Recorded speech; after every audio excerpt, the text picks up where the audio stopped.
salaamaaleykum waa Sénégal salaamaaleykum waa diaspora bi man la Azoura Fall bu Ousmane Sonko mani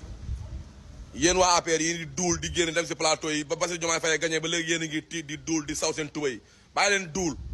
Ousmane Sonko benn Macky Sall mosu ko abal oto yéen xam ngeen Ousmane Sonko bu baax Sonko Macky Sall dina ko abal oto muy jël oto di campagne kon yéen xamu leen Sonko yéen kon xamu leen parti passé ba léegi xamu leen parti passé ni muy doxee parce que ba muy dal di am oto ñu koy ñu ay nitam di jël xaalis di dajale di jël oto yi di campagne du tey du ñu dem ba heure bi ba war a gagné pouvoir di àbb oto Macky Sall amul kenn ku bokk APR ku Sonko wala Pastef di àbb oto amul loolu moom lu ma yëgul man amul nañu bàyyi yàq der bi bàyyi leen duul bàyyi leen toog ci plateau yi di duul Ousmane Sonko Ousmane Sonko xaalis bi gars yi dajale woon ak Sénégal yi ko bëgg di ko jox xaalis di ko si parti bi ñoom oto xaalis boobu